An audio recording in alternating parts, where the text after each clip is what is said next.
don't ever slow up, no I don't take shit, I got no. Anthony Alexander Nasri, number 21, Rami Jelly. Media asal Vietnam, Soha, VN, ikut menyoroti hukuman yang diberikan Konfederasi Sepak Bola Asia kepada Timnas Indonesia U22 buntut keributan di final sepak bola SEA Games 2023. Mereka menyindir Timnas Indonesia U22 yang disangka akan lolos dari hukuman. Ya, AFC memang baru saja resmi mengumumkan hukuman untuk Indonesia dan Thailand atas keributan di final sepak bola SEA Games 2023. Untuk Indonesia, AFC memberi hukuman kepada 3 pemain dan 4 ofisial Timnas Indonesia U22. 3 pemain tersebut adalah Titan Agung, Komang Teguh, dan Taufani Muslihuddin. Lalu, asisten pelatih Timnas Indonesia U22, Sahari Gultom, dan 3 ofisial yakni Ahmad Nizar Caesareanur, Muhni Toit Sarnadi, dan Tegar Diopta Andias, juga terkena sanksi. Titan Agung dan Komang Teguh mendapat hukuman dilarang main dalam 6 pertandingan, plus denda sebesar $1.000 Amerika atau sekira 14,9 juta rupiah. Keduanya dianggap melanggar pasal 47 dan 38(2)(4) tentang kode etik disiplin dan etik AFC. Sementara itu, Taufani Muslihuddin, Ahmad Nizar, dan Muhni disanksi tak bisa bersama tim dalam 6 pertandingan. Lalu, untuk Sahari Gultom dan Tegar Diopta Andias, keduanya mendapatkan sanksi tak bisa bersama tim dalam 6 pertandingan plus denda $1.000 Amerika atau sekira 14,9 juta rupiah. Selain di pihak Timnas Indonesia U22, kubu Thailand U22 juga mendapat sanksi serupa dari AFC. Bahkan, sanksi untuk Thailand lebih berat karena turut diberikan juga kepada Federasi Sepak Bola Thailand. Keputusan itu jadi sorotan media Vietnam. Mereka menyoroti para pemain dan staf Timnas Indonesia U22 yang terbebas sanksi dari PSSI tetapi malah kena dari AFC. Dikira lolos dari hukuman, para pahlawan SEA Games ke-32 Indonesia itu tetap mendapat hukuman berat dari AFC, tulis Soha, VN, dikutip Jumat, 14 Juli 2023. Sungguh bikin bangga, tidak hanya menjadi bintang di Timnas Indonesia, Asnawi Mangkualam juga moncer di klubnya, JO6 Dragons FC. Ex-PSM Makassar itu tampil apik bersama klub di kasta kedua Liga Korea tersebut usai pindah dari Ansan Greeners FC. Sebelumnya, anak kesayangan Shin Tae-yong itu sudah mencuri perhatian saat pertandingan FIFA Matchday kontra Argentina pada Juni lalu. Namun pada pertandingan itu tak semua pemain mendapat pujian, ada pula pemain yang dihujat habis oleh netizen. Sadil Ramdhani merupakan salah satu pemain yang menanggapi hujatan warganet tersebut, attitude Sadil pun menjadi sorotan.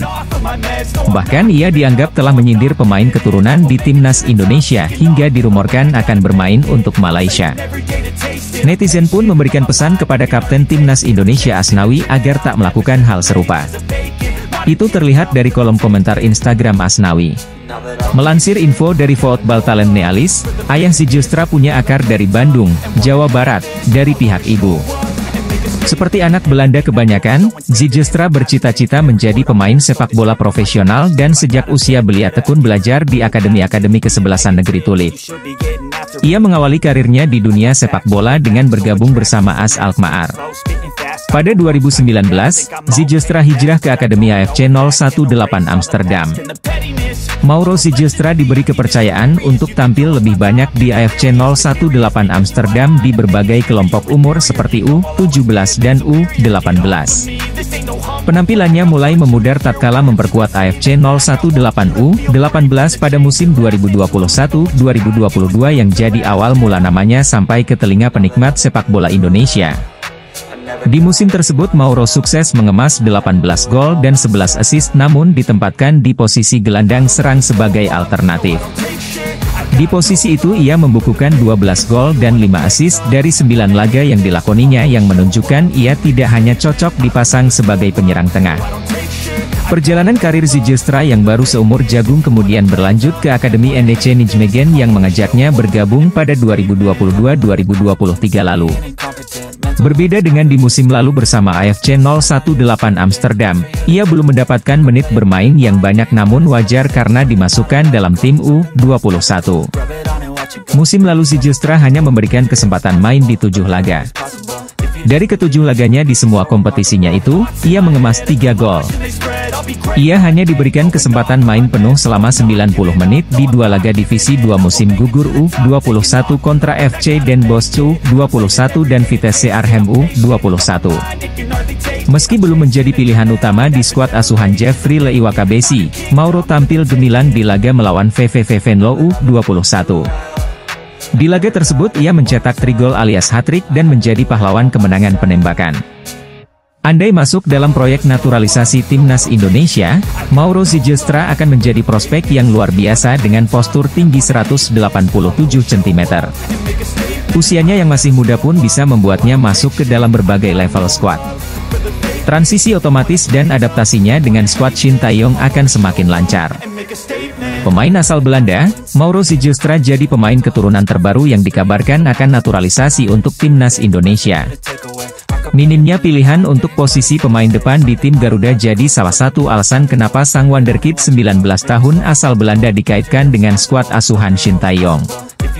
Rafael Struijk sudah dinaturalisasi namun terlalu bergantung padanya tentu bukanlah langkah yang bijak. Ia baru berusia 20 tahun dan meski sudah menunjukkan penampilan menjanjikan dari 2 pertandingan di FIFA Matchday Juni 2023 lalu, Struijk masih terlalu muda.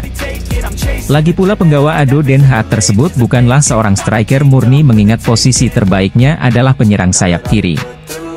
Itulah kenapa sosok Zylstra dibutuhkan untuk dipanggil ke timnas Indonesia.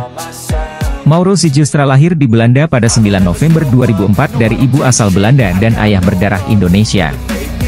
Timnas Indonesia sukses meraih medali emas usai menang atas Thailand dengan skor 5-2 pada 16 Mei silam.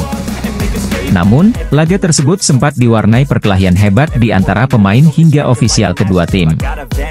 Atas tindakan insiden tersebut Titan Agung Bagus Fauzi, Komang Teguh Trisnanda, dan Taufani Muslihuddin mendapat sanksi larangan tampil pada 6 pertandingan yang diakui oleh AFC. Selain itu, ketiga pemain tersebut juga harus membayar denda. Tentu, hukuman tersebut sangat merugikan ketiga pemain itu. Mengingat sebentar lagi bakal bergulir kualifikasi Piala Asia U23 2024 yang berlangsung pada 4 hingga 12 September 2023 mendatang. Dengan hukuman tersebut, membuat Titan Agung Bagus Fauzi, Komang Teguh Trisnanda, dan Taufani Muslihuddin dipastikan gagal tampil di kualifikasi Piala Asia U23 2024. Lalu siapa saja calon pengganti ketiga pemain tersebut untuk timnas Indonesia di ajang kualifikasi U23 2024? Shin Tae-yong tampaknya tidak akan ambil pusing. Pasalnya Indonesia memiliki kedalaman skuad yang cukup baik. Di posisi yang ditinggal Komang Teguh, Shin Tae-yong masih memiliki cadangan pemain di sektor pertahanan. Sosok Elkan Bagot diprediksi akan dimainkan Shin Tae-yong di sektor pertahanan timnas Indonesia. Sementara itu, di posisi Taufani Muslihuddin, dapat diisi sosok Ivar Jenner. Ajang kualifikasi Piala Asia U23 2024 dapat menjadi ajang pembuktian bagi Ivar Jenner sejak dinaturalisasi pada bulan Mei lalu. Lalu, di posisi Titan Agung dapat digantikan oleh Rafael Struijk. Rafael Struijk juga berhasil tampil mengesankan pada FIFA Matchday Juni 2023. Bahkan Rafael Struijk juga dapat melepaskan sekali tembakan yang membuat kiper Argentina, Emiliano Martinez jatuh bangun. Sehingga, Rafael Struijk kemungkinan akan dimainkan Shin Tae-yong di sektor penyerangan timnas Indonesia. Namun sekarang pertanyaannya, apakah pemain-pemain abroad tersebut bisa tampil di ajang kualifikasi Piala Asia U23 2024? Jawabannya bisa, karena kualifikasi Piala Asia U23 2024 berbarengan dengan agenda FIFA Matchday September yang bergulir pada 4 hingga 12 September 2023. Pemain-pemain abroad Indonesia bisa mentas terlebih dulu bersama Timnas Indonesia Senior pada 5 atau 6 September 2023. Kemudian, Ivar Jenner dan kawan-kawan memperkuat Timnas Indonesia U23 kontra Taiwan pada 9 September 2023, dan Turkmenistan pada 12 September 2023. Sebagai informasi, Timnas Indonesia U23 tergabung di grup G kualifikasi Piala Asia U23 2024 bersama Turkmenistan dan Taiwan. Nantinya, hanya juara grup yang otomatis lolos ke Piala Asia U23 2024 yang dilangsungkan di Qatar tahun depan. Berstatus sebagai tuan rumah, tentu timnas Indonesia berpeluang untuk lolos ke putaran final Piala Asia U23 2024.